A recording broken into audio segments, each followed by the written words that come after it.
Hey guys, it's the Supreme Swordsman here, and today I'm going to talk about Naruto chapter 632. So let's go ahead and get started in this chapter. So pretty much in this chapter we start off, and this is right after Sasuke confesses that he wants to be Hokage, and pretty much we have everyone's reactions to this, and Kiba saying how he wants to be Hokage, and Hinata saying, everyone wants to be Hokage pretty much. It's the goal of the leaf. But what I didn't like about that Shima right there is that Kiba once again was hating on Naruto and Sasuke and just everyone pretty much. I feel like Kiba's character, the more and more he's been into the story lately, he's just been hating on people, I think. And I don't know why he's so like hate. I don't know. I mean, in my opinion, I feel like he's been hating on people a lot lately. But I mean, that's what it is. I still like Kiba. He's my man. But yeah. So that's pretty much what we see. Pretty much just everyone saying they want to be Hokage, which I feel like took a little bit out of Naruto and Sasuke saying they want to be Hokage. I feel like it took a little bit out of that, saying that, oh, yeah, everyone wants to be Hokage. Because if everyone wants to be Hokage, then it's not that big of a goal because everyone wants to do it. You know what I'm saying? But, it was still nice. But let's go ahead and get on farther into this chapter. So Hashirama is actually able to make a barrier around the Jubi. And, he's also able to have people go inside of the barrier which the Jubi is in. So while he goes to fight Madara, which actually Madara says he's not going to fight him because he realized it was a clone and not really Hashirama, and he wanted to fight Hashirama at his full strength, everyone else is inside fighting these clones of the Jubi, or these other like monsters that the Jubi are taking out. It's like small beasts that's the monster that the Jubi is letting out. And pretty much Sakura comes up and just starts beating most of them and doing really good, taking them down and really doing something actually, which we haven't seen her do in a while. And, the chapter goes on and we get a little bit of flashbacks of her saying how, I'm always behind Naruto and Sasuke. I want them to be able to, count on me. I want to be on the same level as them. And of course she's never going to be on like the same level as them. I don't think that's ever going to happen. But, she actually started doing good. And she had like the yin seal that Tsunade has, that red mark. I believe it's called the yin seal. And she has been saving up chakra for 3 years to do that. From what Suzune said, and that's pretty amazing right there that she's able to do that. Which we know from the very beginning of Naruto that Sakura does have very good chakra control. That's one of her best elements, and we really got to see that in this episode. So pretty much, she was actually doing good for a while. She was beating the enemy.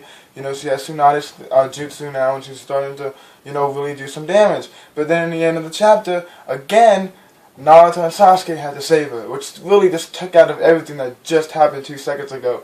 And although it was still nice to see Sakura have a little bit of a scene, I didn't like how, just right after that happened, Naruto and Sasuke had to save him again. But I do understand why they did that, because they want all three of them to be there fighting like back to back, helping each other out. But the way they did that didn't work because, Sakura just had this big speech about how she doesn't want anyone helping them anymore. And then right after she says that, someone goes and helps her. And it just didn't play out well, in my opinion. I didn't think that really worked well in the story. I think you got a little bit of character development there for Sakura, but at the same time it kind of went back a little bit too. And then in the end of this chapter, which is something I also didn't really like too much, is at the end of the chapter where Naruto and Sasuke come up, Sakura is still calling Sasuke Sasuke-kun, which I don't like because like after all that's happened, he just tried to kill you just not a little while ago, and you're still acting like that to him, and I understand that she's happy that he's back, but like I said last week, I feel like the more and more Sakura's here, the more and more Sakura sees Sasuke, and the more and more Sasuke is around them, she's going to start hating on Naruto more. And I do not like that at all. I do not think that's good at all. But I mean, this whole time I've been a Naruto Hinata fan anyways, but still, I just don't like seeing Sakura just pretty much just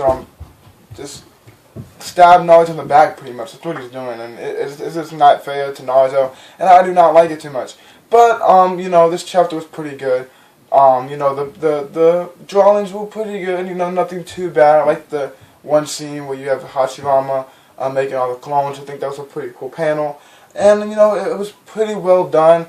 They try to give Sakura a little bit of character development. But do you think it's a little too late now to have Sakura really have a big character development moment? Because might be the final battle of Naruto for all we know. And it's just not, I feel like we just now starting to get some character development from a very long time. The last time we got anything from Sakura was back in the Sasori fight, and that was long ago. So I just do not think that they are giving Sakura the much development she needs, and I feel like just throwing it out like that is a little too late, in my opinion. I think it's a little too late to really give her deep character development. But what do you guys think? Did you enjoy this chapter? Do you think that Sakura is gonna end up doing what she did before with Sasuke? And what do you think is gonna happen after this? What do you think is gonna happen with Hashirama and Madara? Will the same outcome come out? And what do you think is going to happen between Obito and Kakashi, because we still need to go back and see what's going on there. And also one more thing, guys. In the very end, in the last couple chapters ago, Orochimaru was the one that brought them back, and everyone came now. The Kages and Sasuke, they all made it to the battlefield now, but we still haven't seen Orochimaru. I don't know what he is doing. That's why I'm still skeptical about what he's really planning to do. It might actually be another arc after this if they want to, with Orochimaru being the villain, because it looks like right now Orochimaru has his own plan and we don't really know what's going on. But I'm not going to talk too much about that yet, because I don't really know what's going on. But that's pretty much all I really have to say, guys. Please comment, rate, subscribe. I'll give this chapter 3 out of 5. Yeah, I was going to give it a 3 out of 5. It has some good scenes. It tried to give Sakura some help, but it didn't really do it the way I thought it needed to be done. A little too late. And I just think that last scene with Sakura, Naruto and Sasuke had to save Sakura again, didn't play well. But, it was alright. It wasn't a horrible chapter, but it was definitely nowhere near as good as last chapter, I think. And, we'll see what happens next week. But that's all I really have to say. Please comment, rate, subscribe, guys. This is Supreme Swordsman, and have an awesome day. Bye.